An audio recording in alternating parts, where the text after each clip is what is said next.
Estoy parada frente a la ventana de la vieja casa de la familia y mis manos tiemblan tanto que casi suelto las llaves. Vine aquí para preparar una sorpresa especial para Celia, mi hija, justo antes de su cena de compromiso. La casa lleva años cerrada, desde que enviudé, pero decidí que sería el regalo perfecto para celebrar su boda con Carlos. Pensé que estaría sola. Pensé que tendría toda la tarde para limpiar, para recordar, para preparar cada detalle antes de entregarle las llaves esta noche durante la cena. Pero hay voces adentro. Reconozco la voz de Celia inmediatamente. Está hablando con alguien y algo en su tono me hace quedarme quieta, escondida detrás del marco de la ventana lateral. Me asomo apenas, tratando de no hacer ruido. Y lo que escucho en los siguientes minutos me deja completamente helada. Cada palabra que sale de la boca de mi hija es como si me arrancaran algo por dentro. No puedo moverme. No puedo respirar bien. Siento que toda mi piel se eriza y un frío terrible me recorre la columna. Esto no puede estar pasando. No, mi Celia. No, mi niña. Pero las palabras siguen llegando a través del vidrio viejo, claras y crueles, y comprendo que la sorpresa de hoy no la voy a dar yo. La sorpresa me la acaban de dar a mí. Y es la peor de toda mi vida. Hace apenas 3 horas yo estaba en mi departamento preparándome para este día con tanta ilusión que casi no pude dormir anoche. Me puse mi vestido color vino, el que Celia me regaló en mi último cumpleaños. Me maquillé con cuidado, queriendo verme bien para las fotos de la cena. Guardé los documentos de la casa en mi bolso, esos papeles que representan 30 años de sacrificio, de pagos puntuales, de mantener en pie ese lugar aunque ya no viviera en él. La casa está ubicada en el barrio donde crecí, a unos 40 minutos del centro de la ciudad.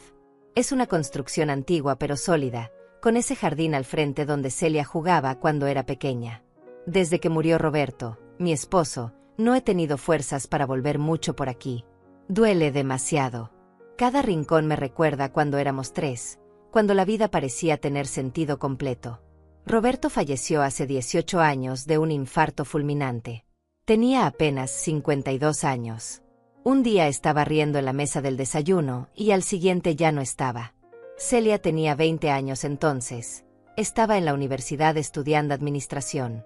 Recuerdo que lloró mucho en el funeral, aferrada a mi brazo, diciéndome que ahora solo nos teníamos la una a la otra. Y yo le creí. Dios mío, ¿cómo le creí? Después de la muerte de Roberto, tuve que trabajar el doble para mantener todo. Él era contador y tenía un ingreso estable, pero los ahorros no eran suficientes para lo que venía. Celia todavía tenía 3 años de universidad por delante, luego vendría la graduación, sus primeros trabajos mal pagados, sus planes de independizarse. Yo trabajaba en una tienda de ropa durante el día y limpiaba oficinas 3 noches por semana. Llegaba a casa cerca de medianoche, me quitaba los zapatos en la puerta para no despertar a Celia, y caía rendida en la cama. Pero nunca me quejé. Era mi hija. Era todo lo que me quedaba de Roberto. Valía cada hora extra, cada dolor de espalda, cada cena que me salteaba para que a ella no le faltara nada. Cuando se graduó con honores, sentí que todo había valido la pena. Mi niña era una profesional, una mujer educada, alguien que tendría mejores oportunidades que yo. Celia consiguió trabajo en una empresa mediana como asistente administrativa. El sueldo no era gran cosa al principio, unos $1,200 al mes, pero era un comienzo. Siguió viviendo conmigo porque decía que quería ahorrar para su futuro. Yo estaba feliz de tenerla cerca. La casa se sentía menos vacía con ella ahí. Pero con los años empecé a notar cambios. Pequeñas cosas al principio. Celia llegaba tarde y no avisaba. Dejaba de preguntarme cómo había estado mi día.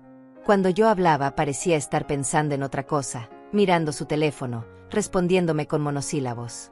Le restaba importancia cuando yo me sentía mal o cuando necesitaba ayuda con algo. Yo me decía que era normal, que estaba creciendo, construyendo su propia vida, enfocada en su carrera. Las hijas se independizan emocionalmente, me repetía. Es parte del proceso natural. No podía esperar que siguiera siendo mi niñita pegada a mi falda. Tenía que dejarla volar. Hace 2 años Celia me pidió que le prestara dinero. Dijo que quería hacer un curso de especialización que le abriría puertas en su trabajo. Necesitaba $3,500. Yo no tenía esa cantidad junta, pero saqué un préstamo pequeño del banco. Le di el dinero sin pedirle que firmara nada, sin exigirle plazos. Era mi hija. Confiaba en ella. Nunca me devolvió ese dinero. Cuando le mencionaba el tema meses después, se molestaba. Decía que yo le hacía sentir culpable, que ella también tenía gastos, que ya me pagaría cuando pudiera. Terminé dejando de preguntar para no crear tensión entre nosotras. Total, pensaba, cuando yo ya no esté todo será de ella de todas formas. ¿Qué más da si me paga ahora o después? Luego vinieron otras peticiones. Necesitaba ayuda para el depósito de un departamento que quería alquilar. Otros $2,000. Después fue el auto usado que encontró en oferta. 1,800 más. Siempre con promesas de devolución que nunca se cumplían. Y yo siempre cediendo, siempre encontrando la forma de conseguir el dinero, siempre creyendo que estaba ayudando a mi hija a construir su vida. Hace 8 meses Celia me presentó a Carlos. Tiene 40 años, es ingeniero civil, un hombre educado y amable que parecía quererla genuinamente. Venía de buena familia, tenía un trabajo estable en una empresa constructora grande donde ganaba cerca de $5,000 mensuales. Cuando los vi juntos sentí un alivio enorme. Mi niña había encontrado a alguien bueno, alguien que la cuidaría, alguien con quien podría formar la familia que yo siempre soñé para ella. Carlos me trataba con respeto. Me preguntaba por mi salud, se ofrecía a ayudarme con cosas de la casa, traía flores cuando venía a visitarnos. Era el tipo de yerno que cualquier madre desearía. Y lo mejor de todo es que parecía sacar el mejor lado de Celia. Cuando él estaba presente ella era más dulce conmigo, más atenta, casi como la niña que yo recordaba. Hace 4 meses Carlos le propuso matrimonio durante un viaje que hicieron a la costa. Celia llegó a casa mostrándome el anillo, radiante, abrazándome con una efusividad que hacía años no veía en ella. Lloramos juntas esa noche. Yo sentía que recuperaba a mi hija, que el amor de un buen hombre la había transformado, que finalmente volvíamos a estar cerca. Empezamos a planear la boda. Sería dentro de 6 meses, una ceremonia sencilla pero elegante. Carlos y su familia cubrirían la mayor parte de los gastos, pero yo quería contribuir con algo significativo. Quería que Celia supiera que su madre estaba ahí, apoyándola en el día más importante de su vida. Fue entonces cuando se me ocurrió la idea de la casa. La vieja casa familiar que llevaba años cerrada, acumulando polvo y memorias. Celia siempre había amado esa casa. De niña jugaba en el jardín, trepaba el árbol de manzanas del fondo, se escondía en el ático. Roberto y ella habían pintado juntos la cerca un verano, los dos terminando salpicados de pintura blanca, riendo bajo el sol. La casa valía dinero. No una fortuna, pero sí alrededor de $120,000 según la última tasación que hice hace un año. Podría venderla y dividir el dinero para mi retiro, para emergencias, para vivir más tranquila mis últimos años. Pero cada vez que pensaba en venderla extraño sentía que traicionaba la memoria de Roberto, que borraba los años felices que vivimos ahí. Entregarle la casa a Celia resolvía todo. Ella podría vivir ahí con Carlos, criar a sus hijos en el mismo lugar donde ella creció, mantener viva la historia familiar. O podría venderla si lo necesitaban y usar ese dinero para construir su futuro. Lo importante es que se quedaría en familia, que tendría un significado, que no sería solo una transacción fría con desconocidos. Contraté a un abogado para que preparara los papeles de transferencia. Mateo Lagos, un hombre serio de unos 55 años que había trabajado con Roberto años atrás. Me cobró $300 por todo el trámite legal. Le expliqué que quería que todo estuviera listo para dárselo a mi hija como sorpresa en su cena de compromiso.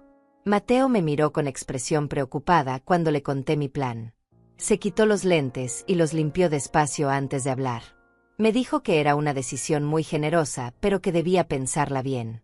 Que una casa era probablemente mi mayor patrimonio, mi seguro para cualquier emergencia. Me preguntó si tenía otros ahorros significativos, si Celia sabía del plan, si habíamos hablado sobre mi futuro y mis necesidades. Le respondí que mi hija me cuidaría si algún día yo lo necesitaba, que era lo único que me quedaba en este mundo y que verla feliz valía más que cualquier propiedad. Mateo no dijo nada más, solo asintió y siguió preparando los documentos. Pero recuerdo la forma en que me miró, como si quisiera decir algo que no se atrevía a pronunciar. Los papeles estuvieron listos hace una semana. Tengo todo guardado en mi bolso ahora mismo. Escrituras, documentos de transferencia, las llaves originales atadas con una cinta color marfil que compré especialmente para la ocasión. Imaginé el momento 1000 veces. Yo poniéndome de pie durante la cena, todos los invitados mirando, Carlos sonriendo sin saber que venía, y yo entregándole a Celia ese sobre que cambiaría su vida. Pero esta mañana, mientras me vestía, sentí que no era suficiente. No podía simplemente entregarle las llaves de una casa que llevaba años cerrada, llena de polvo y abandono. Necesitaba ir, abrir las ventanas, limpiar aunque fuera un poco, asegurarme de que cuando Celia fuera a verla encontrara algo presentable, algo que pudiera imaginar como su hogar futuro. Llamé a mi amiga Alma alrededor de las 9 de la mañana. Alma Duarte tiene 70 años y es mi vecina desde hace más de 15 años. Es de esas mujeres que no se guarda nada, que dice lo que piensa aunque duela, pero que estaría a tu lado en cualquier crisis. Enviudó hace 5 años y desde entonces nos hemos apoyado mutuamente en la soledad que viene con perder a tu compañero de vida. Le conté que iba a la casa vieja a prepararla un poco antes de la cena de esta noche. Alma guardó silencio unos segundos al otro lado de la línea. Luego preguntó si estaba segura de lo que iba a hacer. Le dije que sí, que era mi decisión y que me haría feliz ver a Celia instalada ahí. Alma suspiró hondo y solo dijo que tuviera cuidado, que llamara si necesitaba algo. Hay algo que debo decir sobre Alma. Ella nunca ha sido muy afectuosa con Celia. No es que la trate mal, pero hay una distancia, una frialdad sutil en la forma en que se dirige la palabra. Celia dice que Alma es una entrometida, que opina de cosas que no le corresponden. Alma, por su parte, ha hecho comentarios a lo largo de los años que yo siempre traté de ignorar. Una vez, hace como 3 años, estábamos tomando café en mi cocina cuando Celia llegó y me pidió dinero prestado para no sé qué cosa. Yo le di lo que tenía en mi cartera sin preguntar mucho. Después de que Celia se fue, Alma me miró con esa expresión suya que mezcla preocupación y molestia. Me dijo que mi hija me estaba usando, que una mujer de 30 y tantos años con trabajo fijo no debería estar pidiéndole dinero constantemente a su madre jubilada. Me enojé con Alma ese día. Le dije que no entendía por qué ella no tenía hijos, que la relación entre madre e hija era sagrada, que yo ayudaba a Celia porque quería hacerlo. Alma levantó las manos en señal de rendición y cambió de tema, pero vi en sus ojos que no estaba convencida de nada. Desde entonces hemos tenido varias conversaciones similares. Alma notando cosas que yo prefería no ver. Alma preguntándome por qué Celia nunca me invitaba a salir con ella y sus amigas. Alma comentando que era extraño que mi hija no pasara las Navidades completas conmigo, que siempre tenía alguna excusa para irse temprano. Alma cuestionando por qué Celia no contribuía económicamente en la casa si todavía vivía conmigo hasta hace poco. Yo defendía a Celia cada vez. Le explicaba a Alma que mi hija tenía su propia vida, sus propios gastos, sus propias prioridades. Que era natural que una mujer joven quisiera independencia. Que yo no esperaba nada a cambio de lo que hacía por ella porque así es el amor de madre. Incondicional. Sin facturas. Sin cobros. Pero a veces, en la madrugada cuando no podía dormir, me preguntaba si Alma no tendría algo de razón. Si tal vez yo estaba siendo demasiado complaciente. Si acaso Celia no se estaba aprovechando un poquito de mi buena voluntad. Pero enseguida ahuyentaba esos pensamientos. Me sentía culpable solo de imaginarlos. ¿Qué clase de madre duda del amor de su propia hija? Tomé el autobús a las 10:30 de la mañana. No tengo auto propio. Vendí el que Roberto y yo compartíamos hace años, cuando los gastos de mantenerlo se volvieron demasiado altos para mi presupuesto. Celia tiene un auto, ese que le ayudé a comprar, pero nunca me ofrece llevarme a lugares. Dice que siempre anda ocupada, que sus horarios son complicados, que el autobús me viene bien de todas formas. El viaje hasta el barrio viejo duró casi 1 hora con todo el tráfico de media mañana. Me bajé en la esquina conocida, esa donde todavía está la panadería donde Roberto compraba pan dulce los domingos. La señora que atendía entonces ya no está, pero el olor sigue siendo el mismo. Dulce, a masa recién horneada, a tiempos mejores. Caminé las 3 cuadras hasta la casa sintiendo como los recuerdos me golpeaban con cada paso. Ahí estaba la casa de los Ramírez, ahora pintada de un color horrible que no le hace justicia. Más allá el parque pequeño donde llevaba a Celia cuando era bebé. Todo igual pero diferente, como suele pasar con los lugares que abandonamos. La casa se ve peor de lo que recordaba. La pintura exterior está descascarada en varias partes. El jardín delantero es un desastre de maleza crecida. La cerca de madera que Roberto y Celia pintaron juntos está gris y despintada. Me dolió verla así, como si el abandono fuera una traición a las memorias felices que guarda. Saqué las llaves de mi bolso y abrí el portón de metal que chirría exactamente igual que hace 18 años. Subí los 3 escalones del porche sintiendo cómo crujía la madera bajo mis pies. La puerta principal estaba hinchada por la humedad y tuve que empujar con fuerza para abrirla. El olor a encierro me golpeó inmediatamente. Esa mezcla de polvo, humedad y tiempo detenido que tienen las casas abandonadas. Dejé la puerta abierta para que entrara aire fresco y caminé despacio por la sala. Todas las muebles seguían cubiertos con sábanas blancas que ahora lucían grises. Las cortinas cerradas. Penumbra y silencio. Me quedé parada en medio de la sala recordando. Ahí estaba el sillón donde Roberto leía el periódico cada tarde. Allí la esquina donde poníamos el árbol de Navidad. En esa pared colgaba el retrato de nuestra boda que Celia descolgó cuando tenía 15 años porque decía que se veía antiguo y feo. Fui hacia la cocina pensando por dónde empezar a limpiar. Tendría que ser algo rápido, superficial, solo para que el lugar no se viera completamente abandonado. Abrir ventanas, quitar algunas sábanas, barrer un poco. No tenía mucho tiempo si quería estar de vuelta para arreglarme bien antes de la cena de compromiso.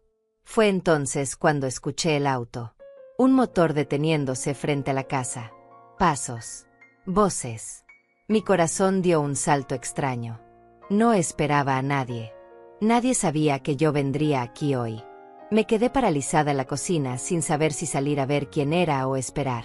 Entonces escuché su voz. La voz de Celia. Clara, conocida, inconfundible.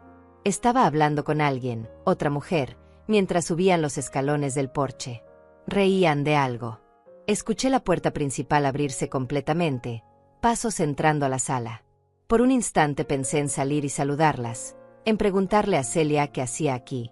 Pero algo me detuvo. Tal vez fue la forma en que hablaba, ese tono que nunca usaba conmigo. Tal vez fue simple curiosidad. O tal vez fue un presentimiento, esa voz interior que te advierte cuando algo no está bien. Me quedé escondida en la cocina, pegada a la pared, sin hacer ningún ruido. Podía verlas parcialmente a través de la puerta entreabierta. Celia y una mujer que reconocí como Andrea, una amiga suya del trabajo. Estaban paradas en medio de la sala mirando alrededor, evaluando el espacio. Andrea dijo algo sobre lo grande que era la casa, sobre cuánto podría valer en el mercado actual. Celia respondió con una risa que me heló la sangre. Una risa que no tenía nada de alegre. Una risa calculadora, fría, que nunca le había escuchado antes. Y entonces Celia habló. Y sus palabras destrozaron todo lo que yo creía saber sobre mi hija, sobre mi vida, sobre los últimos 20 años de sacrificio. Celia le dijo a Andrea que la casa sería suya muy pronto. Que su madre, esa vieja tonta, había caído completamente en el plan.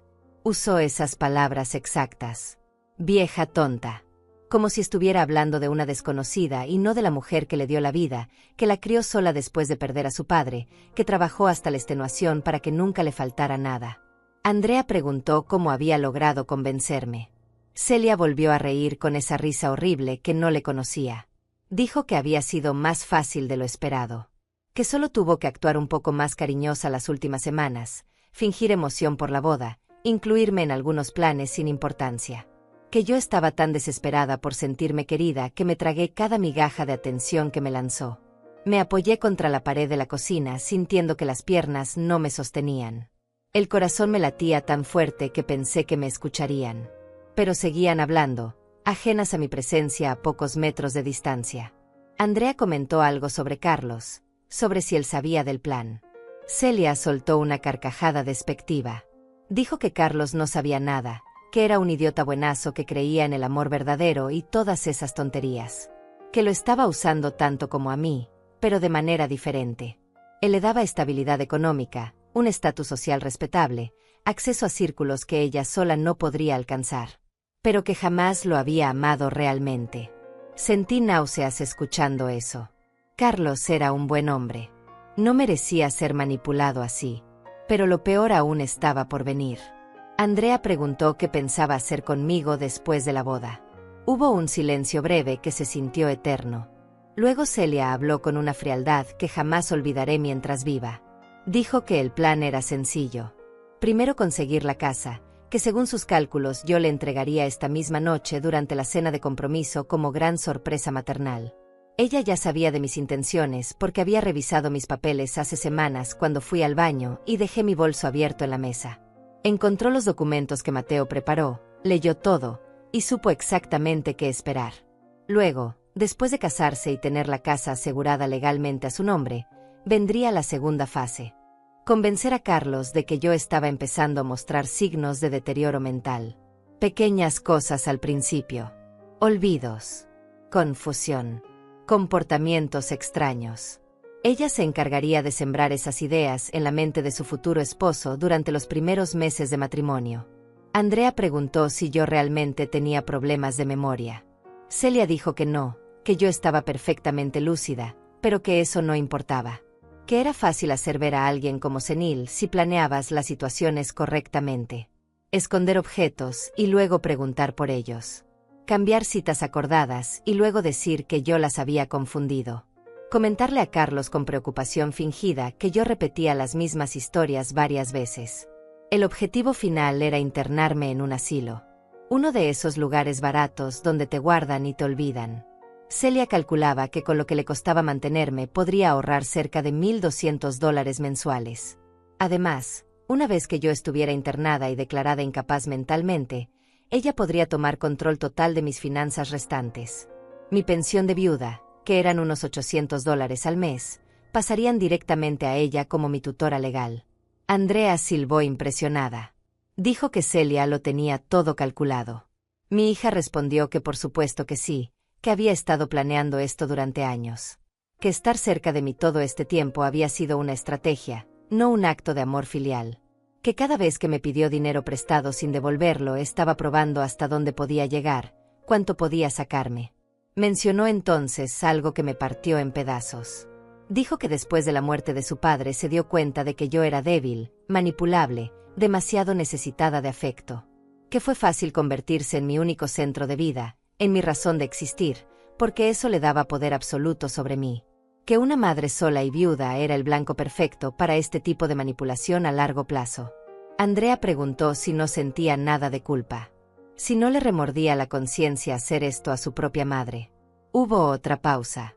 Escuché pasos, como si Celia caminara por la sala inspeccionando algo. Luego su voz llegó más clara, más cerca de donde yo estaba escondida. Dijo que al principio tal vez sintió algo parecido a la culpa, pero que con los años eso se fue. Que empezó a verme como una carga, como un obstáculo para su vida real. Que yo representaba todo lo que ella no quería ser. Una mujer sin educación superior, sin ambiciones más allá de servir a otros, conformada con una vida mediocre de sacrificios inútiles. Dijo que yo le daba vergüenza. Que cuando sus amigas conocían a sus madres exitosas, profesionales, interesantes, ella tenía que presentarme a mí. Una vieja que trabajaba limpiando oficinas, que se vestía con ropa barata, que no entendía nada del mundo moderno. Que le avergonzaba llevarme a lugares donde pudieran verla conmigo. Cada palabra era un golpe directo al pecho. Sentí lágrimas corriendo por mis mejillas, pero no podía moverme, no podía hacer ruido. Tenía que escuchar todo. Necesitaba saber exactamente quién era mi hija realmente. Andrea dijo algo que no alcancé a escuchar bien. Celia respondió que obviamente no le diría nada de esto a Carlos. Que él era tradicional, tenía valores familiares fuertes, jamás aprobaría tratar así a una madre. Por eso el plan tenía que ejecutarse lentamente, con cuidado, haciéndole creer que todo era por mi propio bien. Que yo necesitaba ayuda profesional. Que ellos estaban haciendo lo correcto al internarme donde pudieran cuidarme adecuadamente. Mencionó entonces el nombre de un lugar. Residencia Esperanza. Dijo que ya lo había visitado, que costaba apenas $600 al mes, que las habitaciones eran compartidas y básicas pero suficientes. Que con suerte yo duraría unos años ahí antes de morirme, y todo ese tiempo ella estaría cobrando mi pensión además de ahorrarse mis gastos. Luego habló sobre la casa. Dijo que valía mucho más de lo que yo pensaba. que había consultado con un agente inmobiliario sin que yo lo supiera y la tasación real era de $160,000 si se arreglaban algunas cosas menores, que ella y Carlos no vivirían aquí nunca, que apenas tuviera los papeles a su nombre pondría la propiedad en venta, que con ese dinero podrían comprar un departamento moderno en una zona mejor, más acorde a lo que ellos aspiraban. Andrea preguntó por qué no simplemente pedirme que vendiera la casa y le diera el dinero. Celia explicó que eso sería demasiado obvio, demasiado directo, que yo podría negarme o decidir quedarse con parte del dinero. Pero si yo le regalaba la casa por voluntad propia, pensando que era un gesto de amor maternal, entonces no había vuelta atrás. Los papeles estarían firmados, la transferencia completa, y yo no podría reclamar nada después. Dijo también que había manipulado las finanzas desde hace tiempo, que hace 2 años, cuando le presté esos $3,500 para el supuesto curso de especialización, en realidad usó ese dinero para irse de vacaciones a Cancún con un novio que tuvo antes de Carlos, que jamás existió tal curso, que simplemente sabía que yo le creería cualquier historia que sonara a superación profesional. El dinero del depósito para el departamento que nunca alquiló. El auto que según ella era una oportunidad única y resultó ser un pretexto para sacarme más dinero. Todo había sido mentira. Todo había sido parte de un plan sistemático para vaciarme los bolsillos mientras me hacía creer que estaba ayudando a mi hija a progresar. Andrea comentó que era impresionante lo bien que Celia había manejado todo. Mi hija aceptó el cumplido con naturalidad. Dijo que la clave estaba en mantenerme emocionalmente dependiente, que cada vez que yo mostraba indicios de querer tener vida propia, ella sabía exactamente cómo hacerme sentir culpable o sola hasta que volviera a centrar toda mi existencia en ella. Recordó cuando hace 5 años yo mencioné que quería tomar clases de pintura en el centro comunitario. Algo simple, una actividad para mí misma, para conocer gente nueva. Celia inmediatamente empezó a quejarse de que la estaba abandonando, de que prefería estar con extraños que con mi propia hija. Lloró, me hizo sentir que era una mala madre por querer algo para mí. Yo cancelé las clases. Nunca más volví a intentar hacer algo solo para mi propio disfrute. O cuando Alma me invitó a un viaje corto con un grupo de amigas hace 3 años. Solo 4 días a la playa, nada extravagante. Celia montó todo un drama sobre cómo me necesitaba en casa, sobre cómo ella estaba pasando por un momento difícil en el trabajo y requería mi apoyo. No fui al viaje. Me quedé cuidándola mientras ella salía con sus amigas cada noche esa semana.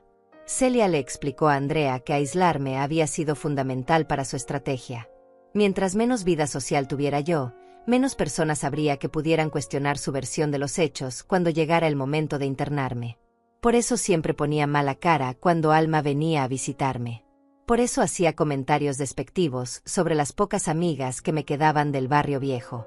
Por eso nunca me animaba a salir, a conocer gente, a tener actividades propias.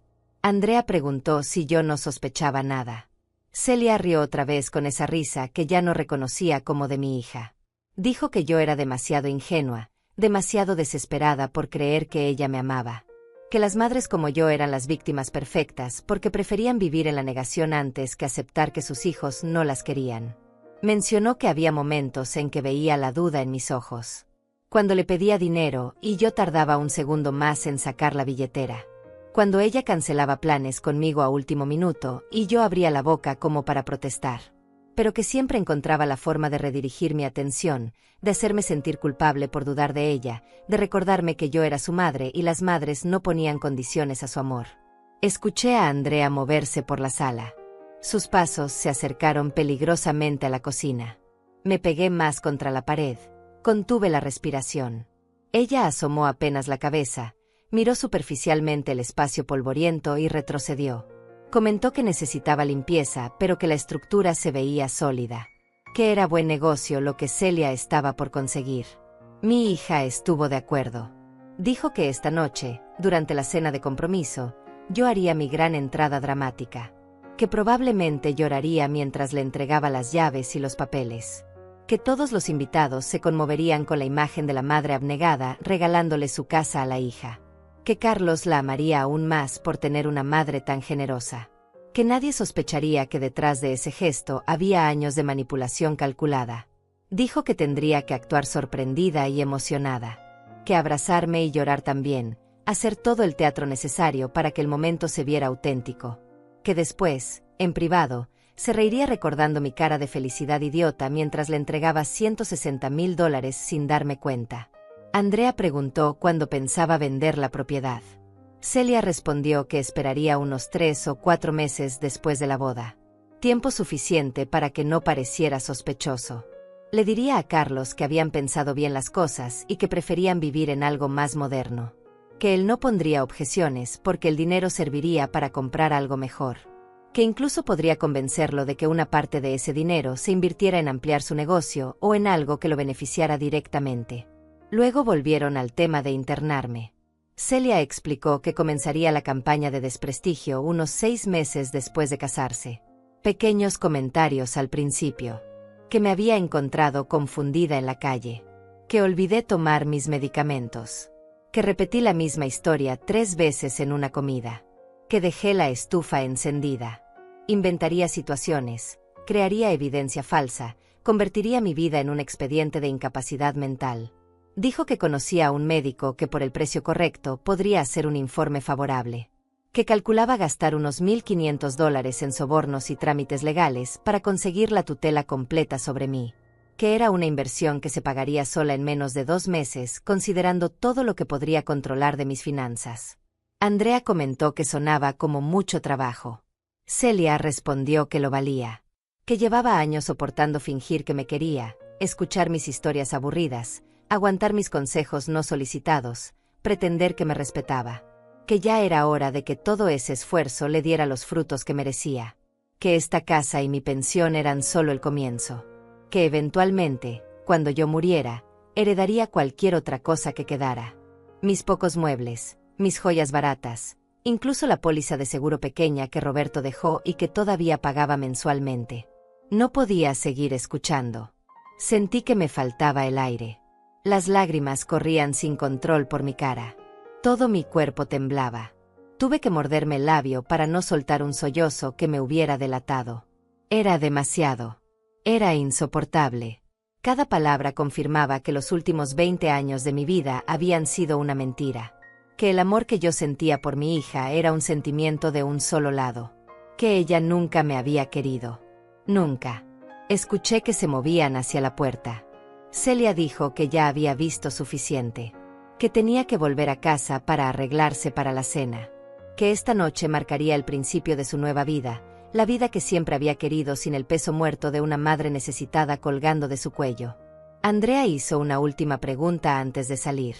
Preguntó si Celia no sentía, aunque fuera un poco de afecto por mí. Si no había ningún recuerdo de infancia, ningún momento de cariño genuino que le hiciera dudar de sus planes. Hubo silencio. Por un segundo absurdo permití que la esperanza se encendiera en mi pecho. Tal vez sí había algo. Tal vez en el fondo de su corazón quedaba aunque fuera una chispa de amor filial. Tal vez esto era solo una fase, una confusión, algo que podríamos resolver si hablábamos. Pero entonces Celia habló. Y su respuesta terminó de matarme por dentro. Dijo que tal vez cuando era muy pequeña había sentido algo. Pero que eso murió hace años. Que me miraba ahora y solo veía a una mujer patética, aferrada a un pasado muerto, viviendo una vida sin propósito más allá de molestarla a ella. Que cada vez que me veía le recordaba todo lo que no quería ser. Cada arruga en mi cara, cada movimiento lento de mis manos, cada comentario anticuado que yo hacía le confirmaba que había hecho bien en decidir deshacerse de mí. Dijo que la muerte de su padre había sido lo mejor que pudo pasarle. Que si Roberto siguiera vivo, probablemente ella nunca habría podido manipularme así de efectivamente. Que él me protegía, me daba atención, me hacía sentir valiosa. Pero una vez que él murió yo quedé completamente vulnerable. Sola. Desesperada por amor.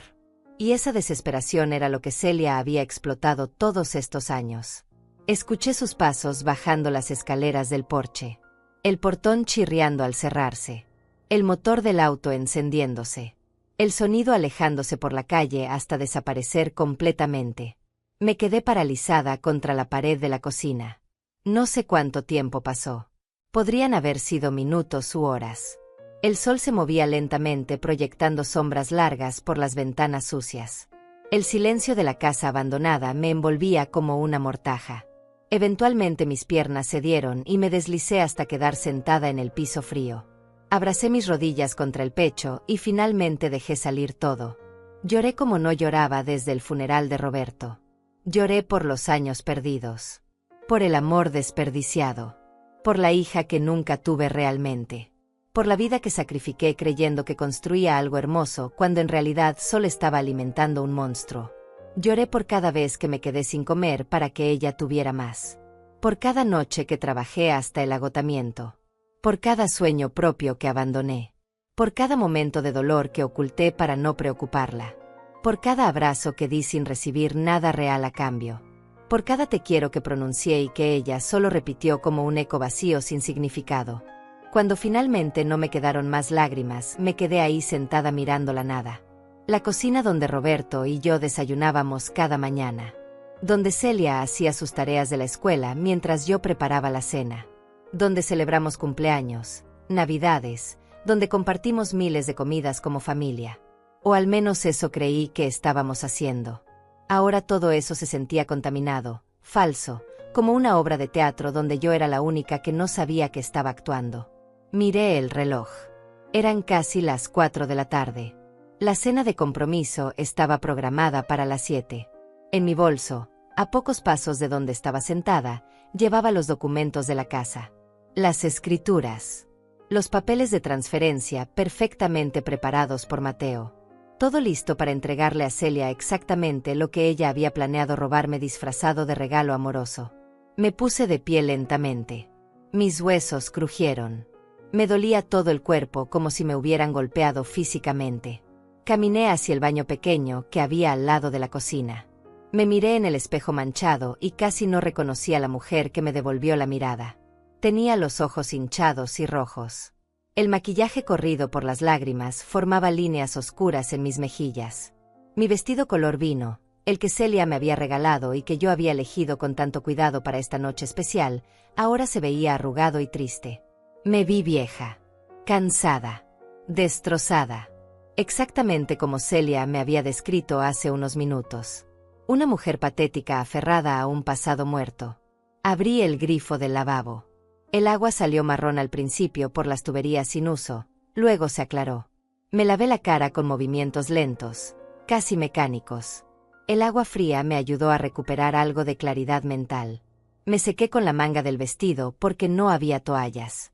Volví a la cocina y recogí mi bolso del suelo. Lo abrí y saqué los documentos. Los extendí sobre la vieja mesa que todavía estaba ahí cubierta de polvo. Escrituras de propiedad a nombre de Rita López de Hernández. Documento de transferencia preparado para cambiar el nombre a Celia López. Todo legal. Todo perfecto. Todo listo para que mi hija se quedara con $160,000 sin mover un dedo más que fingir sorpresa y gratitud. Leí cada página lentamente. Mateo había hecho un trabajo impecable. No había fisuras legales. Una vez que yo firmara y Celia aceptara, la casa sería suya irreversiblemente. Y yo quedaría sin mi mayor patrimonio, sin red de seguridad, completamente vulnerable ante sus planes de internarme y controlar cada aspecto de mi vida hasta que muriera. Me senté en una de las sillas viejas. El polvo voló formando nubes grises bajo el sol de la tarde. Pensé en Roberto. ¿En qué diría si pudiera verme ahora? ¿En qué habría hecho él si hubiera escuchado a su hija hablar de mí con ese desprecio, con esa crueldad calculada? Roberto que amaba a Celia con locura, que la llamaba su princesita, que trabajó duro para darle todo, que murió sin saber que su hija crecería para convertirse en esto. Tal vez fue mejor que muriera antes. Tal vez este dolor le hubiera matado de todas formas. Recordé la última conversación que tuve con Roberto antes del infarto. Fue una mañana de domingo. Estábamos en esta misma cocina tomando café. Celia todavía dormía arriba. Roberto me tomó la mano sobre la mesa y me dijo que me amaba, que yo era la mejor esposa y madre que podría haber pedido, que se sentía afortunado cada día de habernos tenido a su lado. Le pregunté qué le pasaba, por qué se ponía sentimental de repente. Él sonrió y dijo que solo quería que lo supiera, que a veces damos por sentado lo que más importa y él no quería cometer ese error. 3 días después estaba muerto, como si hubiera sabido que se le acababa el tiempo, como si hubiera querido asegurarse de dejarme esas palabras para los años difíciles que vendrían. Ojalá Roberto estuviera aquí ahora. Ojalá pudiera abrazarlo y llorar en su hombro como hacía cuando algo me abrumaba. Ojalá pudiera pedirle consejo, que me dijera qué hacer con este dolor que me está comiendo viva. Pero Roberto no estaba. Y yo tendría que resolver esto sola. Guardé los documentos de vuelta en mi bolso. Me puse de pie y caminé por la casa. Entré a cada habitación como despidiéndome. La sala con sus muebles fantasmales bajo sábanas blancas. El comedor donde celebramos tantas ocasiones especiales. La habitación principal donde Roberto y yo dormimos abrazados durante 25 años. El cuarto de Celia, más pequeño, donde ella creció de bebé a mujer. Me detuve en el umbral de su antigua habitación. Las paredes todavía tenían los pósters que ella colgó en su adolescencia. Estrellas fosforescentes en el techo que Roberto instaló cuando ella tenía 8 años. La marca en la puerta donde medíamos su altura cada cumpleaños. Todo intacto. Como un santuario a una niña que ya no existía. O que tal vez nunca existió de la forma que yo creí. Pensé en todos los momentos que recordaba como pruebas de su amor. Su graduación cuando me abrazó llorando y me agradeció por todo. Pero ahora esas lágrimas me parecían falsas, actuadas, parte del teatro que ella montaba para mantenerme enganchada. Las veces que me dijo que era la mejor mamá del mundo. Palabras huecas, mecánicas, dichas porque sabía que yo necesitaba escucharlas. Cada memoria feliz que tenía de ella ahora estaba contaminada por la duda. Cada sonrisa podría haber sido falsa. Cada te quiero podría haber sido mentira.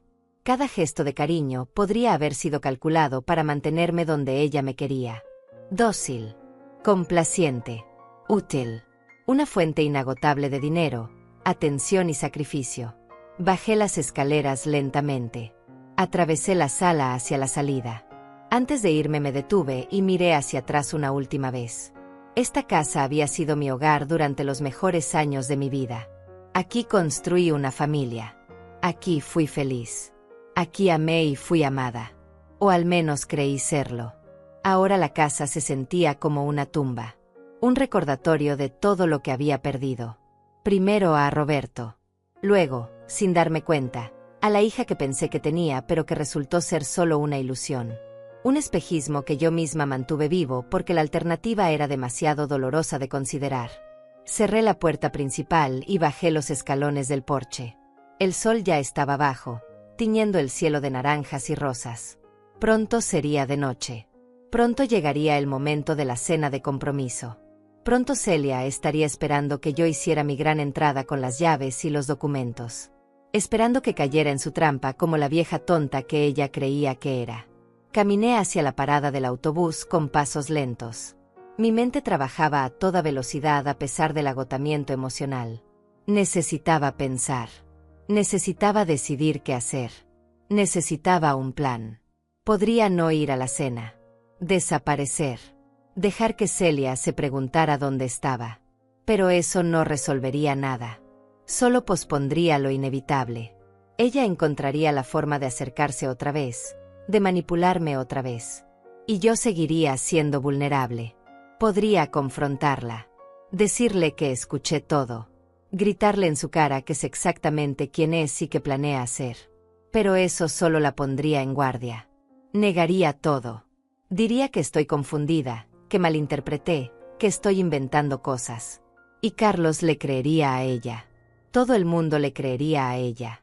Yo solo sería la madre paranoica y posiblemente senil que imagina conspiraciones donde no las hay. El autobús llegó y subí. Me senté junto a la ventana mirando cómo el barrio viejo se alejaba. Las casas donde viví momentos felices. Las calles donde caminé con Roberto tomados de la mano. El parque donde llevé a Celia de niña. Todo se volvía más pequeño hasta desaparecer. Saqué mi teléfono del bolso. Tenía 3 llamadas perdidas de Alma. Un mensaje preguntando si estaba bien, si había terminado en la casa, si necesitaba ayuda con algo. Alma que siempre supo. Alma que intentó advertirme tantas veces. Alma a quien yo ignoré porque no quería ver la verdad. Le marqué a Alma. Contestó al segundo timbre. Su voz sonaba preocupada. Me preguntó dónde estaba, por qué no había respondido sus llamadas. Le dije que necesitaba verla urgentemente, que algo terrible había pasado, que por favor me esperara en su departamento. Ella no hizo más preguntas. Solo dijo que la puerta estaría abierta. El viaje de regreso se me hizo eterno. Cada semáforo en rojo era una tortura. Cada parada del autobús un retraso insoportable. Necesitaba hablar con alguien. Necesitaba sacar todo esto que me estaba ahogando por dentro. Y Alma era la única persona en el mundo en quien podía confiar ahora. Bajé del autobús cerca de nuestro edificio pasadas las 5:30. Subí las escaleras casi corriendo a pesar del cansancio. Toqué a la puerta de Alma y ella abrió inmediatamente. Me miró la cara y supo al instante que algo grave había ocurrido. Me jaló hacia adentro y cerró la puerta. No dijo nada. Solo me abrazó. Y yo me derrumbé otra vez. Lloré sobre su hombro mientras ella me sostenía, acariciándome el pelo como se hace con un niño asustado. Cuando finalmente pude hablar le conté todo. Cada palabra que escuché. Cada detalle del plan de Celia. Cada mentira de los últimos años que ahora quedaba expuesta. Alma escuchó en silencio. Su expresión pasó de la sorpresa al horror y finalmente a una rabia fría que nunca le había visto. Cuando terminé de hablar se quedó callada un momento largo. Luego se levantó, fue a su cocina y volvió con 2 tazas de té caliente. Me puso una en las manos temblorosas. Se sentó frente a mí y habló con una voz controlada pero llena de furia contenida. Dijo que siempre supo que Celia era una víbora. Que había visto las señales durante años, pero que yo no quería escuchar. Que le dolía tener razón en esto porque significaba que yo había sufrido innecesariamente todo este tiempo. Le pregunté qué debía hacer. Si debía ir a la cena como si nada hubiera pasado. Si debía confrontar a Celia. Si debía simplemente desaparecer y empezar de nuevo en algún lugar donde ella no pudiera encontrarme. Me sentía perdida, incapaz de tomar decisiones, paralizada por el dolor y la traición. Alma tomó mis manos entre las suyas. Me miró directo a los ojos y dijo que lo primero era proteger mis bienes. Que no podía dejar que Celia se quedara con la casa. Que necesitaba cancelar esa transferencia inmediatamente. Que mañana mismo llamaríamos a Mateo y le pediríamos que destruyera esos documentos. Pero dijo también que eso no era suficiente. Que Celia no se detendría solo porque no consiguiera la casa. Que seguiría buscando formas de manipularme, de sacarme dinero, de eventualmente cumplir su plan de internarme. Que necesitaba evidencia concreta de las intenciones de mi hija. Algo que me protegiera legalmente si ella intentaba declararme incapaz. Le dije que no había forma de probar lo que escuché. Que era mi palabra contra la de ella. Que nadie me creería. Alma negó con la cabeza. Dijo que teníamos que ser más inteligentes que Celia. Que teníamos que hacerla revelar sus verdaderas intenciones de una forma que quedara registrada. Sugirió que fuera a la cena como planeado. Que actuara normal. Que no le diera ninguna señal de que sabía algo. Pero que en lugar de entregarle la casa esta noche, inventara una excusa. Que dijera que hubo un problema con los papeles, un retraso en el trámite, algo que sonara creíble. Que observara la reacción de Celia cuidadosamente. Luego, en los días siguientes, Alma me ayudaría a documentar todo. Revisar mis finanzas con detalle para encontrar pruebas de los desvíos de dinero. Hablar con Mateo no solo sobre cancelar la transferencia, sino sobre protegerme legalmente. Tal vez incluso contratar a un investigador privado si era necesario. Pero sobre todo, dijo Alma, necesitaba empezar a reconstruir mi vida más allá de Celia. Reconectar con amistades perdidas. Encontrar actividades propias. Crear una red de apoyo que hiciera imposible que mi hija me aislara. Porque esa había sido su mayor arma. Convertirme en una mujer sola y dependiente que no tenía a nadie más que a ella. Le pregunté si creía que había alguna posibilidad de que todo fuera un malentendido. De que tal vez Celia no lo había dicho en serio. De que tal vez era solo una conversación tonta con su amiga y en el fondo sí me quería. Sé que sonaba patético incluso mientras lo decía. Alma apretó mis manos con fuerza. Me dijo con firmeza que dejara de buscar excusas para Celia. Que lo que escuché era la verdad desnuda. Que mi hija no me amaba y probablemente nunca lo había hecho. Que necesitaba aceptar esa realidad horrible y dolorosa porque solo aceptándola podría empezar a protegerme. Dijo algo más que se me clavó como una espina. Dijo que el peor enemigo que tenía ahora no era Celia, sino mi propia necesidad de creer que ella era buena. Que esa necesidad me había cegado durante años. Que seguir aferrándome a la ilusión de la hija amorosa era lo que me mantenía vulnerable a sus manipulaciones. Tenía razón. Lo sabía. Pero aceptarlo significaba renunciar a la única familia que me quedaba. Significaba admitir que había desperdiciado 20 años amando a alguien que solo me usaba. Significaba quedarme completamente sola en este mundo. Y esa soledad me aterraba más que cualquier otra cosa. Alma debió ver el miedo en mis ojos porque su expresión se suavizó. Me dijo que no estaba sola. Que ella estaría conmigo en cada paso. Que otros vecinos del edificio que me conocían desde hace años también me apoyarían si les pedía ayuda. Que la soledad que yo temía era otra mentira que Celia me había hecho creer. Que había gente buena en mi vida, solo que mi hija se había asegurado de mantenerme alejada de todos ellos. Miré el reloj. Eran casi las 6:15. La cena empezaba a las 7 en un restaurante del centro. Celia había reservado un salón privado para 50 personas. Estarían sus amigos, los padres y hermanos de Carlos, algunos primos lejanos míos a quienes casi no veía. Toda esa gente esperando celebrar el compromiso de la feliz pareja. Y yo llegaría sabiendo que todo era una farsa.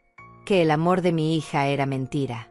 Que sus planes incluían destruirme lenta y sistemáticamente. Pero tendría que sonreír. Tendría que actuar como si no supiera nada. Tendría que abrazarla y desearle felicidad mientras por dentro me sangraba el alma. Alma me ayudó a arreglarme. Me prestó maquillaje para ocultar los ojos hinchados. Me peinó el cabello con cuidado. Me planchó el vestido como pudo. Me miré en su espejo y parecía casi normal. Solo alguien que me conociera muy bien notaría el dolor detrás de los ojos. La forma en que mi sonrisa no llegaba a ningún otro lado de mi cara. Antes de salir Alma me hizo prometer que no le entregaría nada a Celia esta noche. Que inventaría cualquier excusa, pero que mantendría esos documentos seguros. Que mañana por la mañana iríamos juntas a ver a Mateo y empezaríamos a proteger lo que me quedaba. Le prometí. Ella me abrazó fuerte y me dijo que fuera fuerte. Que podía hacer esto. Tomé un taxi al restaurante. No tenía fuerzas para el autobús otra vez. Durante el trayecto practiqué mi expresión en el espejo de mi polvera.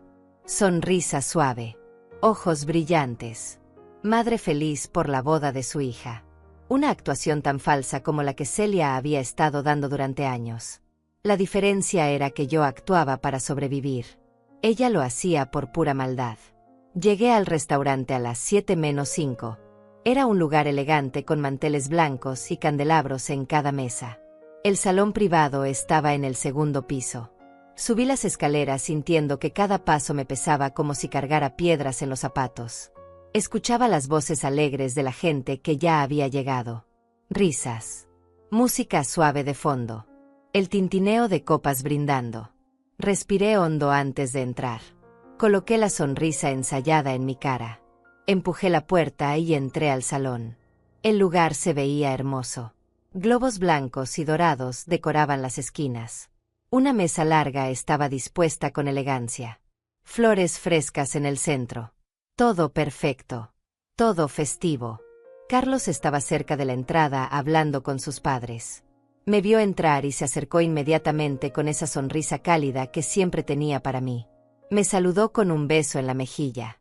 Me preguntó cómo estaba, si había tenido buen viaje hasta aquí. Le respondí con automatismo. Bien, gracias. Sí, todo bien. Qué lindo está todo. Mis labios decían las palabras correctas mientras mi mente gritaba que él no sabía nada. Que estaba a punto de casarse con una mujer que no lo amaba. Que era otra víctima de Celia igual que yo. Entonces la vi. Celia entró al salón desde otro lado, probablemente venía del baño. Llevaba un vestido color crema precioso que seguramente había costado una fortuna. Su pelo perfectamente arreglado. Maquillaje impecable. Lucía radiante. Feliz. La imagen perfecta de la novia emocionada. Nuestras miradas se encontraron. Por un segundo vi algo en sus ojos. Tal vez fue mi imaginación, pero me pareció ver un destello de algo frío, calculador. Luego se transformó completamente. Su cara se iluminó con una sonrisa enorme. Corrió hacia mí con los brazos abiertos. Me abrazó fuerte. Demasiado fuerte. Me dijo al oído que estaba tan contenta de que hubiera llegado. Que esta noche era tan especial. Que me amaba tanto. Las mismas palabras que había escuchado cientos de veces. Pero ahora sabiendo que eran vacías, que no significaban nada, que eran solo parte de su actuación magistral. Le devolví el abrazo mecánicamente. Dije que yo también la amaba. Que estaba muy feliz por ella. Que todo se veía hermoso. Mi voz sonaba hueca hasta para mis propios oídos, pero nadie pareció notarlo. O tal vez sí lo notaron, pero lo atribuyeron a emoción maternal. Celia se separó y me miró con esa expresión que yo siempre había interpretado como amor filial. Ahora solo veía la máscara. Me preguntó si me sentía bien, que me veía un poco cansada. Le dije que había sido un día largo, pero que estaba perfecta. Que nada me impediría disfrutar de esta celebración. Ella sonrió y me llevó a la mesa principal donde me sentaría junto a Carlos y su familia. Me presentó a gente que no conocía. Primos de Carlos. Amigos de la universidad. Compañeros de trabajo. Todos sonrientes, todos amables, todos ajenos al horror que se desarrollaba bajo la superficie de esta celebración perfecta. Me senté en mi lugar asignado. Un mesero se acercó y me ofreció una copa de vino. La acepté aunque normalmente no bebo mucho. Necesitaba algo que me ayudara a pasar esta noche. Tomé un sorbo largo sintiendo como el líquido me quemaba la garganta. La cena comenzó. Trajeron los platillos en sucesión elegante. Ensalada de entrada. Luego sopa. Después el plato principal que era filete con vegetales asados. Todo se veía delicioso. No probé casi nada. Cada bocado se me atoraba en la garganta. Moví la comida por el plato para que pareciera que estaba comiendo. Alrededor de la mesa la gente conversaba animadamente. Los padres de Carlos contaban anécdotas de cuando él era niño. Los amigos de Celia hacían bromas sobre la vida de casados. Mi hija reía en todos los momentos apropiados, tocaba el brazo de Carlos cariñosamente, se veía completamente enamorada. Yo la observaba. Estudiaba cada gesto, cada expresión, buscando señales de la verdadera Celia, la que había hablado con tanto desprecio de mí apenas unas horas atrás. Pero no encontraba nada. Su actuación era perfecta. Impenetrable. Si yo no hubiera escuchado esa conversación en la casa vieja, jamás habría sospechado nada. Carlos se puso de pie cuando terminaron de servir el postre. Pidió atención golpeando suavemente su copa con un tenedor. El salón se quedó en silencio. Todos miraron hacia el expectantes. Dio un discurso breve pero emotivo. Habló sobre cómo conoció a Celia. Cómo supo desde el primer momento que ella era especial. Como cada día a su lado confirmaba que había encontrado a su compañera de vida. Habló sobre los valores que ella tenía, su bondad, su dedicación a la familia. Miró hacia mí cuando dijo eso último. Me agradeció por haber criado a una mujer tan maravillosa. La gente aplaudió. Celia se limpió una lágrima con delicadeza. Yo también aplaudí, las manos moviéndose solas mientras mi mente gritaba la verdad que nadie más conocía. Carlos era un buen hombre siendo engañado por una mentirosa profesional. Y yo no podía hacer nada para salvarlo sin destruir mi propia credibilidad. Después habló el padre de Carlos. Luego su madre. Ambos dieron la bienvenida oficial a Celia a la familia. Hablaron sobre lo felices que estaban de tener una nuera tan amorosa. Sobre cómo esperaban los nietos que seguramente vendrían. Sobre los años felices que les esperaban a los novios. Entonces Celia se puso de pie. Dijo que quería agradecer a todos por venir. Que esta noche significaba mucho para ella. Que estaba rodeada de las personas que más amaba en el mundo. Su mirada se posó en mí cuando dijo eso. Me sonrió con ternura falsa. Dijo que especialmente quería agradecer a su mamá. Que yo había sido su roca, su apoyo, su ejemplo a seguir toda la vida. Que todo lo que ella era se lo debía a mí. Que esperaba algún día ser tan buena madre como lo había sido yo. Las palabras eran como puñales envueltos en terciopelo. La gente suspiró conmovida. Algunos se limpiaron los ojos. Yo mantuve la sonrisa congelada mientras por dentro algo se rompía aún más. Celia levantó su copa. Propuso un brindis por mí. Por la mejor madre del mundo. Todos levantaron sus copas. Todos dijeron salud mirándome con afecto. Yo levanté la mía también, participando en mi propia humillación pública. Bebí el vino sintiendo que me ahogaba. Celia volvió a sentarse. Se inclinó hacia mí y me tomó la mano sobre la mesa. Me la apretó suavemente. Me susurró que me amaba. Yo asentí sin poder hablar. Si abría la boca, temía que saliera un grito en lugar de palabras. La velada continuó. Más conversaciones. Más risas. Alguien puso música. Algunas parejas empezaron a bailar en el espacio libre del salón. Carlos invitó a Celia a la pista. Los vi bailar juntos, él mirándola como si fuera lo más precioso del mundo, ella actuando el papel de mujer enamorada a la perfección. Me escabullí al baño. Necesitaba un momento a solas antes de colapsar completamente. Me encerré en uno de los cubículos y me senté en la tapa del inodoro con la cabeza entre las manos. Respiré profundo tratando de calmarme. Faltaba poco. Solo tenía que aguantar un poco más. Luego podría irme a casa y derrumbarme en privado. Escuché que alguien más entraba al baño. Pasos de tacones en las baldosas. Luego voces. Reconocí una de ellas. Era Andrea, la amiga de Celia. La misma que había estado con ella en la casa vieja. Hablaba con otra mujer que no identifiqué. Me quedé completamente quieta en el cubículo. Contuve hasta la respiración. Andrea estaba retocándose el maquillaje según escuchaba. La otra mujer le preguntó si Celia ya había recibido el regalo de su mamá. Andrea soltó una risita cómplice. Dijo que todavía no, pero que seguramente Rita lo entregaría antes de que terminara la noche. Que Celia había estado actuando ansiosa toda la velada esperando ese momento. La otra mujer preguntó de qué se trataba. Andrea bajó la voz, pero igual pude escuchar perfectamente en el silencio del baño. Dijo que era la casa familiar. Que valía una fortuna. Que la pobre vieja se la iba a regalar creyendo que hacía algo lindo por su hija. Que Celia la vendería en cuanto pudiera y se embolsaría todo el dinero. La otra mujer silbó impresionada. Preguntó si Carlos sabía. Andrea dijo que no, que él no tenía idea de nada. Que Celia lo tenía completamente engañado. Que el tipo realmente creía que se casaba con una mujer buena y amorosa. Ambas se rieron. Luego Andrea dijo algo que me hizo cerrar los ojos con fuerza. Dijo que lo mejor de todo era que después Celia iba a deshacerse de la madre. Que ya tenía todo planeado. Que en menos de un año Rita estaría encerrada en algún asilo barato y Celia estaría cobrando su pensión además de haberse quedado con todos sus bienes. La otra mujer preguntó si no era muy cruel. Andrea respondió que Celia decía que su madre era una carga. Que se lo merecía por haber sido tan blanda y manipulable. Que en este mundo los débiles terminan siendo devorados por los fuertes. Que Rita había tenido toda una vida para hacerse más fuerte y había elegido ser una víctima. Que ahora tendría que vivir con las consecuencias. Escuché que se cerraban las carteras. Que los tacones caminaban hacia la puerta. Antes de salir, Andrea dijo que tenía que volver al salón.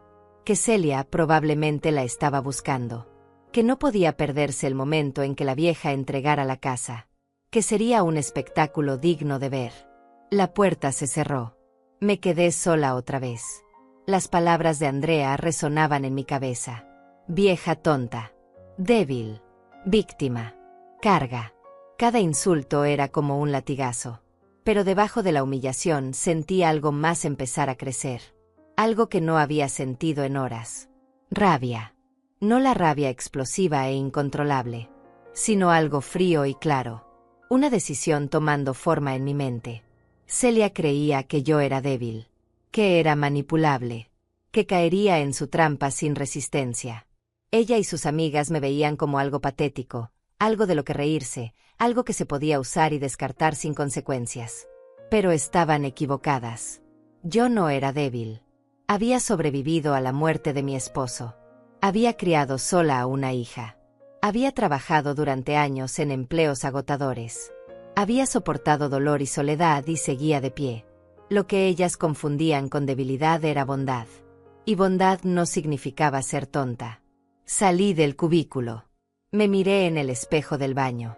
Vi a la misma mujer de antes, pero con algo diferente en los ojos. Una determinación que no había estado ahí hacía unas horas. Me arreglé el pelo. Me retoqué el pintalabios. Me sequé cualquier rastro de lágrimas. Volví al salón caminando con la espalda recta. Celia me vio entrar y se acercó inmediatamente. Me preguntó si estaba bien. Le dije que perfectamente, que solo había necesitado un momento. Ella me miró con esa expresión de falsa preocupación. Me tocó el brazo con suavidad fingida. Entonces hizo la pregunta que había estado esperando toda la noche. Me dijo con voz casual que si traía algo especial para ella, que había mencionado hace unas semanas que tenía una sorpresa planeada, que estaba curiosa por saber qué era. La miré directo a los ojos. Vi la avaricia apenas disimulada detrás de su sonrisa dulce. Vi a la mujer que planeaba destruirme, que me había estado usando durante años, que me despreciaba en secreto mientras fingía amarme en público. Le devolví la sonrisa. Le dije que sí, que había preparado algo especial. Vi cómo sus ojos se iluminaron de anticipación. Vi cómo se preparaba para recibir lo que creía que era suyo.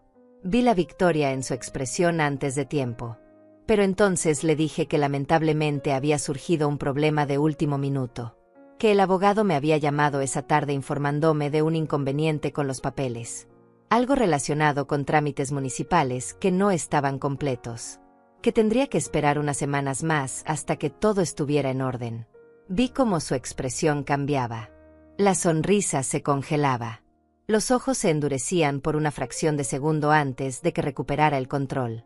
Me preguntó qué tipo de problema exactamente. Su voz sonaba tensa tratando de parecer casual. Le di explicaciones vagas, cosas que sonaban técnicas y aburridas. Vi la frustración creciendo en ella aunque trataba de ocultarla.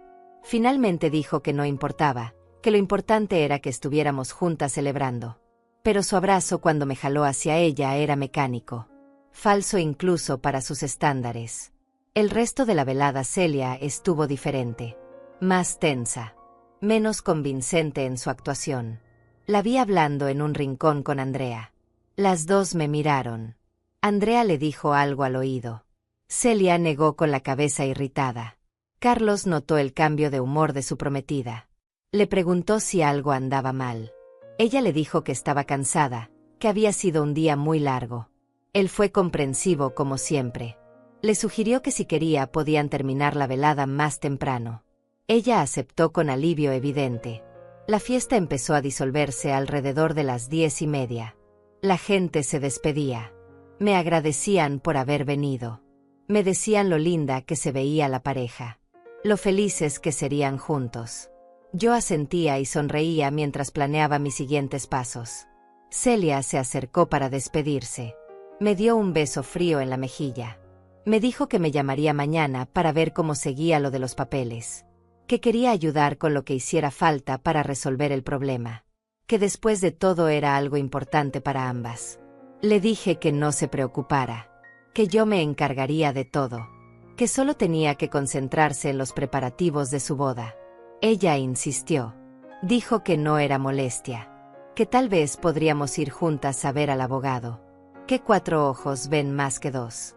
Entendí perfectamente lo que estaba haciendo.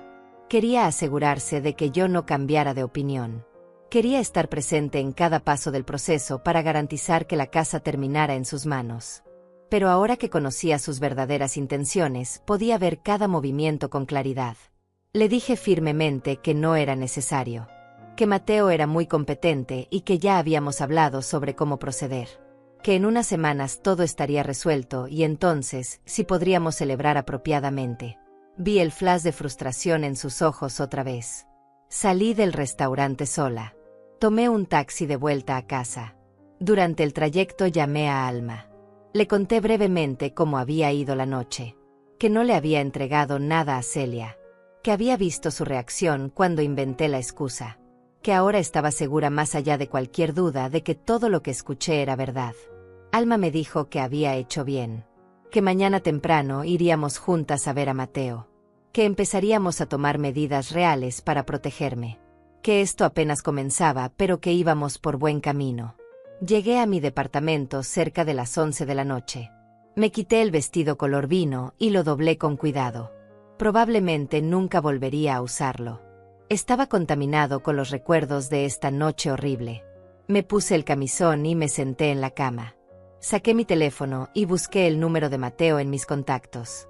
Le envié un mensaje diciéndole que necesitaba verlo urgentemente mañana a primera hora, que había cambiado de opinión sobre la transferencia de la casa, que necesitaba su consejo sobre otros asuntos legales también. Mateo respondió en menos de 5 minutos. Me dijo que podía recibirme a las 9 de la mañana en su oficina, que llevaría todos los documentos que tuviera, que no me preocupara, que encontraríamos la mejor solución.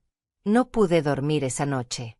Me quedé despierta mirando el techo, pensando en todo lo que había pasado, en todo lo que tenía que hacer. Pero ya no lloraba. Las lágrimas se habían secado.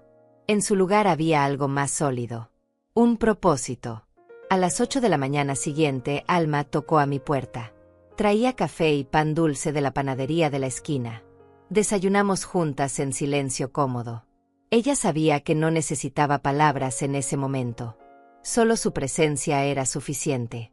Fuimos caminando hasta la oficina de Mateo. Era un día soleado pero frío. El tipo de mañana que promete un nuevo comienzo. Llegamos puntuales. La secretaria nos hizo pasar inmediatamente. Mateo me recibió con preocupación evidente en su rostro.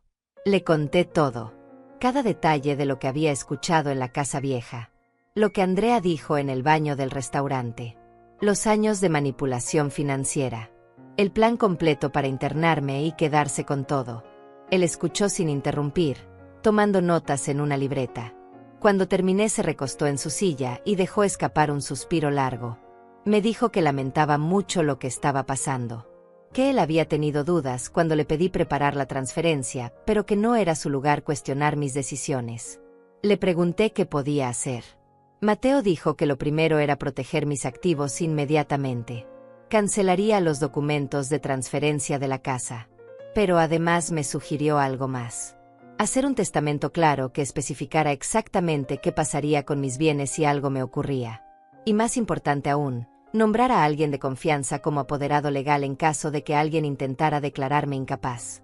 Alma se ofreció sin que yo se lo pidiera. Dijo que con gusto sería mi apoderada. Que me conocía desde hacía años, que podía testificar sobre mi lucidez completa, que jamás permitiría que Celia me encerrara en ningún lugar.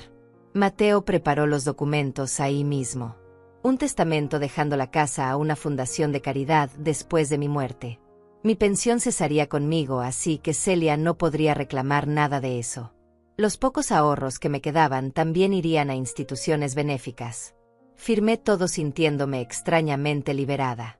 Luego Mateo dijo que necesitábamos evidencia de las intenciones de Celia. Me preguntó si tenía acceso a mis estados de cuenta bancarios de los últimos años. Le dije que sí. Me pidió que los trajera todos para revisarlos juntos y documentar cualquier irregularidad. Pasé los siguientes días recopilando papeles. Encontré los recibos de las transferencias que le había hecho a Celia. Los préstamos que nunca devolvió. Los cargos inexplicables en mi tarjeta que ahora recordaba que ella había pedido prestada varias veces. Todo sumaba más de $15,000 en los últimos 3 años. Mateo preparó un informe detallado. Dijo que si Celia intentaba declararme incapaz, este documento serviría como contraevidencia. Mostraría un patrón de abuso financiero de su parte, no de deterioro mental del mío. Celia me llamó 3 veces esa primera semana. Cada llamada más insistente que la anterior. Quería saber sobre los papeles de la casa. Quería que fuéramos juntas a la notaría. Quería ayudarme a resolver el supuesto problema. Yo le decía que estaba trabajando en ello, que tuviera paciencia, que todo se resolvería pronto. Podía escuchar la frustración creciente en su voz. La tensión. La rabia apenas contenida. Ya no se molestaba tanto en sonar dulce. La máscara se estaba cayendo. 2 semanas después de la cena de compromiso, Celia apareció en mi departamento sin avisar. Tocó insistentemente hasta que abrí. Entró como tromba preguntando qué estaba pasando realmente. ¿Por qué estaba evitándola? ¿Por qué no avanzaba lo de la casa? La miré con calma. Le dije que había decidido no transferir la propiedad por ahora. Que necesitaba pensar mejor las cosas. Que tal vez la vendería yo misma y usaría el dinero para mi vejez. Vi como toda pretensión de dulzura desaparecía de su cara. Me dijo que no podía hacer eso, que me lo había prometido, que yo le había dado esperanzas, que no era justo que cambiara de opinión ahora. Su voz subía de volumen con cada frase. Ya no fingía, ya no actuaba. Esta era la verdadera Celia mostrándose finalmente. Le respondí con voz tranquila que era mi casa y podía hacer con ella lo que quisiera, que las promesas se pueden cambiar, que había reconsiderado mis prioridades. Vi cómo su cara enrojecía de rabia. Entonces explotó. Me gritó que era una vieja egoísta, que después de todo lo que ella había aguantado a mi lado yo le debía esa casa, que había desperdiciado años de su vida cuidándome cuando podría haber estado haciendo cosas mejores, que yo no tenía derecho a retractarme ahora. Le dije que nadie le había pedido que me cuidara, que si todo fue una carga debió haberse ido hace años, que yo nunca la obligué a quedarse. Ella soltó una carcajada amarga. Dijo que por supuesto que no me fui, porque necesitaba asegurarme de que al final todo ese sacrificio valiera la pena. Le pregunté directamente qué sacrificio, qué exactamente había hecho ella por mí que no fuera una actuación para mantenerme enganchada. Celia se quedó callada un momento. Luego dijo con voz venenosa que el sacrificio de soportar tener una madre patética y necesitada, que fingir que me quería cuando en realidad me despreciaba. Finalmente lo había dicho. En mi cara. Sin testigos pero sin importarle ya. Le dije con calma que lo sabía, que había escuchado su conversación en la casa vieja, que sabía sobre sus planes de internarme, de vender la propiedad, de robar mi pensión, que sabía todo. Vi cómo el color abandonaba su cara, cómo abría la boca sin poder hablar, como por primera vez en su vida no sabía qué decir, qué actuación montar. Le dije que ya había tomado medidas legales, que jamás conseguiría ni la casa ni mi dinero, que si intentaba declararme incapaz, tendría pruebas documentadas de su abuso financiero. Celia reaccionó como animal acorralado. Me gritó que yo no tenía pruebas de nada, que nadie me creería, que todos pensarían que estaba senil y paranoica, que ella se encargaría de que todos vieran lo loca que estaba. Le mostré las carpetas que Mateo había preparado, los estados de cuenta, las transferencias documentadas, el testimonio escrito de Alma sobre años de observar su comportamiento. Todo perfectamente organizado y legalizado. Le dije que si hacía un solo movimiento en mi contra, estos documentos irían directamente a Carlos y a su familia. La amenaza funcionó. Celia entendió que había perdido. Me miró con un odio tan puro que casi era refrescante. Al menos ya no había falsedad. Me dijo que me arrepentiría de esto, que me quedaría sola, que nunca conocería a sus hijos, que moriría abandonada sin familia. Le respondí que prefería morir sola y con dignidad que vivir engañada y robada por mi propia hija, que ella ya estaba muerta para mí de todas formas, que la hija que yo creía tener nunca existió realmente, que lo único que lamentaba era haber tardado tanto en verlo. Celia salió dando un portazo. Fue la última vez que la vi. 3 días después recibí una llamada de Carlos. Su voz sonaba destrozada. Me dijo que había terminado el compromiso con Celia, que ella había confesado todo en un arranque de rabia cuando él preguntó por qué yo había cancelado mi asistencia a una reunión familiar, que no podía creer que la mujer que amaba fuera capaz de planear algo tan cruel contra su propia madre. Le agradecí por creerme. Él dijo que lamentaba no haber visto las señales antes, que ojalá hubiera conocido a la verdadera Celia antes de enamorarse de la falsa. Le dije que no era su culpa, que ella era una manipuladora experta, que él merecía a alguien genuino. Vendí la casa 3 meses después. No por 160.000 como Celia había calculado, sino por 180.000 después de hacer algunas reparaciones menores. Usé parte del dinero para viajar, para hacer esas clases de pintura que había querido tomar años atrás, para vivir finalmente para mí misma. Reconecté con amigas viejas del barrio. Empecé a ir a un club de lectura en la biblioteca. Alma y yo viajamos juntas a la playa ese verano. Por primera vez en décadas me sentí libre. Sola, sí, pero libre. A veces pienso en Celia. Me pregunto si alguna vez sentirá remordimiento, si algún día mirará atrás y lamentará haber destruido la única relación que debió haber sido sagrada. Pero probablemente no. Gente como ella rara vez cambia. Aprendí que el amor verdadero se demuestra con acciones, no con palabras. Que la familia no siempre es la que nace contigo, sino la que eliges. Que nunca es tarde para recuperar tu dignidad, aunque duela dejar atrás las ilusiones. Tengo 65 años. Tal vez no me queden muchos más. Pero los que me queden serán míos. Viviré rodeada de gente que genuinamente me aprecia. Sin manipulaciones. Sin mentiras. Sin cargar con el peso de amar a alguien que nunca me amó de vuelta. Y eso, finalmente, es suficiente.